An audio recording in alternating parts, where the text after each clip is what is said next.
Okay, so we're doing the Flex Market Summary Report. So just going first to Flex MLS. Trying to see if I can find a better way to do this. This would be interesting. You want to use my big screen? I got a big screen. That's fine. I'm just trying to find a way to... No, you could actually put it up there, couldn't you? Yeah. Film it from your Apple TV? We can try that. Let's see. Well, let's just try this first, Sure. And then we'll see if we need to do it because it may be too small. All right. So when you log into your Flex MLS, you go to Market Summary here. It's actually pretty easy. Just click on the Market Summary button. Then you go to Customize here on the right, and you're going to hit New Location. Then here you type in whatever zip code you're looking at. Okay. So I'm doing one for 93035. And then you got to double click it down here. Make sure it shows up under zip code. You can pick any, you can actually put city. You can even do track code if you like, but track code's not going to have as much data because there's only so many that happen in each track. So I personally like to use the zip codes. And then you can use the last full completed month. So we're not quite done with December yet. So November is the latest. After January 1st, then you'll be able to pull up as of December, right? Leave all that clicked, hit residential, and then I just hit search. Slowly drop. Merry Christmas. Merry Christmas. There you go. That's really good. So after I click search, right. So this is everything now. Actually, it doesn't, 93035, residential. So you got some nice graphs here that I'll talk about these in a minute of the important ones that I try to go over. More importantly here, down here right now, what we have is this absorption rate, and this is critical. So as you see for this one, you're at 5.1 months absorption rate. Okay. And I'll print this out as well. Last year, November 2018, the same month, last year was at a 4.83. Right. So what that means is there's been a 10% increase in the inventory, right? Okay, absorption rate is another word for inventory? So absorption rate, just think of inventory, right? Okay. So what that means is 5.1 months is there's a little over 5 months of inventory. If no new listings came on, it would take 5 months to sell those based on how many are active and how many are going in escrow and selling just in your average days on market. It would take 5 months to sell everything that's on the market. That's what that means. Okay. So if it's 3, it's 3 months inventory. If it's 1, it's only 1 month's inventory. And at the peak of the market, or let's just say when it was all-time low inventory, we were in the 2s. So 5 is more than double what it was at probably the beginning of last year towards the hotter part. Is that like 2? Is that related to a seller's market, or I mean, is that? It is. Okay. So this is getting closer to a buyer's market. The neutral 6 is right down the middle, right? Less than 6 is still considered a seller's market, but it's getting closer to a buyer's market. And what that means is now on negotiation for repairs, now sellers got to do a little bit more. Right? Buyers have more to choose from. Right. So they're sitting a little longer, so they're able to negotiate a little bit more. They're asking for more in terms of repairs, so we're seeing higher requests for repairs. We're seeing higher expectations because they see a house come up down the street for maybe a better price after they're in escrow. Right. So there's also more properties that are falling out of escrow, right? So last year I heard many agents say how difficult it was to close all the transactions, and you're seeing more fallouts. So it takes even better when we talk about those 4 pillars of overseeing the transaction. On average, on a national average, you have to sell every home twice. Sometimes you may have to sell them 3-4 times, right? So you got to give yourself plenty of time. You got to be an expert negotiator. Those are all the details that come in. So this kind of market scares a lot of agents, scares a lot of people just in general, because it's more complicated to sell a home. Because it's a buyer's market and they get more of what they want, basically. Well, because you could take a listing and it could take a lot longer and you're unsure of what to do other than drop the price. Right. So that's why you need to know the numbers really well, because now when I look down and see the average days on market, it's 102 average days on market. Last year was 114. So that's actually a little bit better. And then your median contract days on market is 68 versus 66, so that's a little bit slower. So you're looking 2 to 3 months on average to sell a home in this zip code. And that's based on the amount of inventory. And traditionally in Oxnard, it's always been a hot market. Those properties move faster. So there's more inventory out there, more to pick from. Even though buyers are still purchasing with the low interest rates, you're still seeing that much more inventory. Again, all signs that we're in a shifting market, right? And we'll talk more about those details. Okay, so these are some of the key numbers. You got your average list price. I don't give as much weight to the average list, median list, and those because it's very it is, and it's very the million and all those are going to be closer to the water, right? So you got the harbor over there. Then you just go across the street and it can drop significantly, and then your average is around 5 to 600,000. So I don't give as much weight to those, but those are sometimes good signs. And more than anything, the percentage change is important. So your average list price is up by 7% from last year. So that's an increase, right?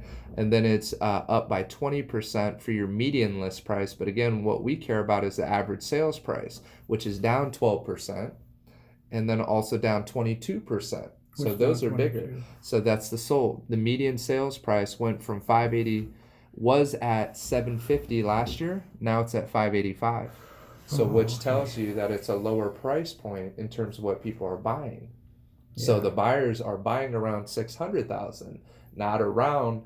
Last year was at 750 in November. Now we're down at 585. They're getting more for their money. Exactly. So again, more signs that are pointing towards the downward trends of the market. Even though the list price is higher, people are trying to put their house on the market. What's ultimately selling is a lot lower. So then speaking of that, we get to this one here, sold to list ratio. Okay. And what you're going to see is a range from here at 94% to the highest on here is 99, but it was 98 in this market. And those were in the months, surprisingly, around, so you got May, June, July. May, June, July was your peak in terms of getting your highest sold versus list ratio. So what that means is when these properties are selling based on what that average list price, they're selling at 99% of what they listed at, right? But at the slower parts of the market in December, it was 94%. In January, it went up to almost 95.5. February went up to 96, right? And then it dropped down in April, right around tax time. For that summer, April, May, June, July, it peaked out at 98%. Is that statistically? And then it dropped back down as well. Is the summer always statistically a better time? Not always, but traditionally, yes. Traditionally, it is. The thing is people will try to put their house on the market at that time. If you look at the average days on market when they sell, if they try to list in May, June, July, then look, by the time they sell, it actually dropped right back down to 95%, which is in July, August, and then September it went back up. So there was another spike. So what you have to really plan for is about 60 to 90 days prior to that peak to have that house listed to sell at that optimal price. Does that make sense? Yeah, it does. Yeah. So it's planning that out and showing this, and this also gives the urgency when people are on the fence. Oh, no, I'm going to wait until the summer. Well, you wait till the summer, you're already behind the boat. Yeah. Right? Because you're going to put it on in the summer when it's at the all-time high in terms of inventory. People are out for vacations doing what they're doing. So these ones that are selling and closing, they started 2 to 3 months prior to that to peak out at that price. So that's one big statistic there. Number of listings is also important. So as you see in December, the lowest is at 150. And then if you look at November just recently, it's right around the same 150 mark. The peak, though, wasn't that much higher, a little over 200, so about 225 is your peak. Okay. So, and again, those are in those highest months. Look, June, July, August are the peak listing months. So the most amount of competition. When do you want to compete? Depending on the type of home that you have, right? So if you have a house that needs some work to be done, you want to be when it's at the lowest levels of inventory, which is right now, December, January, February. Least amount of competition. Exactly. Because you don't want to be tick for tack with the guy down the street who's done $50,000 more in updates, which can hit you an additional 20 to 50K, right? Sure. So those are also things to pay attention to. Listing price, I do more with this, and look at the absorption rate. This is a key one. Okay, so look, if you see absorption rate in December was the lowest amount of inventory, the highest it went to was 7 months inventory, which was surprisingly June, July, August.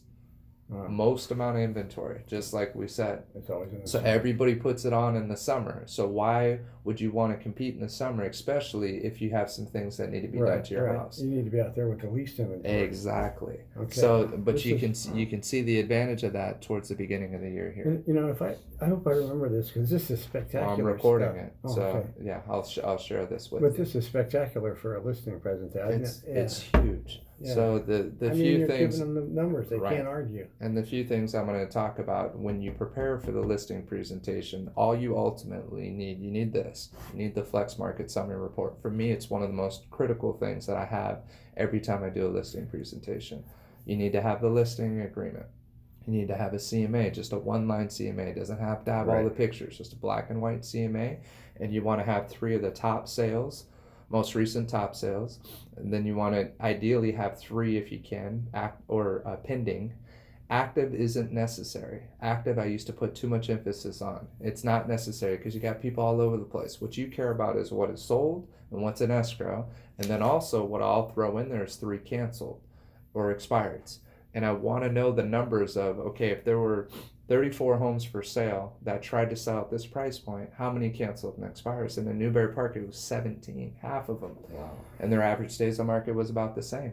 So I wouldn't be surprised if you did the same thing here to see the same results. And what it shows is half the people who tried to list their home couldn't sell it. So then if you think that any agent can sell the home, then why did 50% of these agents not successfully sell their home?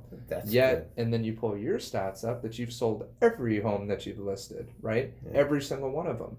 And then they see the proof and the facts, not just on what you're saying and able to articulate. You back it up. So I print this out. Yeah. Then I'm going to print out also what I call my report card, and all that is just a summary of all your sales over the last 12 months. Do that, you know. Well, then what you're going to do is you're going to refer to the office and the company numbers in terms of what we do. Okay. So there was a Remax gal that I was competing against, and as the seller was advocating for me in terms of what I've sold, then the Remax agent came back, oh, well, we sell hundreds. And she should have said thousands, but she said hundreds. We sell hundreds of properties, right? She was trying to leverage the office, the brand, the company. Right. So if you don't have it yet, you will get it, right? But know these numbers very well. And then refer to this office in terms of what we did. We closed 440 transactions last year, and that's been our average really for the last 3 years. And I know Tina's numbers have gone up this year, so I'd imagine the numbers for the closed sales. I don't have the numbers for this most recent year, but hers went up to almost 150 closings. Wow. And the year before that, she was right around 108. So she's increased almost, 40 to 50 homes there. So that has hit. And on average in California, there's been a downward shift in terms of the amount of sites, about 5% drop in the amount of sales that have happened. So while the rest of California is doing less volume, we're doing more sites and transactions because of the way that we approach the business, right? Yeah. Much more proactive, have to be the experts, have to know it. And when you do that, you're going to continue to increase your business regardless of what's happening in the marketplace. Yeah, this is spectacular. Yeah, this really is. Perfect. So the last thing I'm going to show you with this, so this all helps here. You got your days in MLS too, so that's your average days on market. Also helpful too, right? In terms of your lowest days on market, so we saw most amount of inventory and it drops the lowest still May, June, July. Are your quickest sales, and then September. So remember that there, and then February also. There's so a lot of sales right around February. So you got to get it on the market by December, January, to make sure by February you're peaking out in terms of sales. Okay. Then the next peak is going to be out here in May.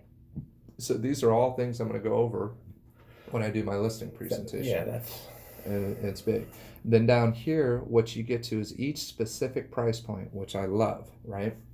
And so then exactly. So for this one this listing will be right around either 5 to 6 or 6 to 7. Let's go 5 to 6. So in 5 to 6, under 600,000, in 93035, there were 9 sold properties, which is good. That's double what was the year before. So that's a lot of purchases between 5 and 600,000 going on right now, right? Right. Then you can pull out the pending. 8 of them went in escrow, so that's still great. So the first thing I'll write is 9 sold, 8 in escrow. And this is when you're making your calls to your sphere, whoever you're talking to. You want to have this report printed out once a month, ready for you. So every day of that month when you're calling, you have these numbers right next to you. Okay. Yeah, without yeah. And then here you have active listings. So between 5 and 6, there were 22 actives. And then over here, 5 and 6, you got 9 new listings. So what that means is in the month of November, you got 25 and 9 between 5 and 600, and I'm going to show how these numbers work with that absorption rate too. So between 5 and 600,000 in 93035, you had 22 active. That's including 9 new listings that just hit the market in November. Right. Then 9 of those sold, so those officially closed, and 8 went into escrow. So again, that's what 22 active, almost 17. Right, roughly half of them that have sold, so 17 in total that have moved, but then you added 9 more new ones. So after those are out, you're still at 22 here. Okay. But what you can show them is in the last 30 days, 9 sold. So what do we have to do to be one of those 9 of the 22 that sell? So that means pricing wise, we got to be in the top 9 out of 22, almost the top 50% in order to sell, right? We got to be in that top upper echelon of what's moving.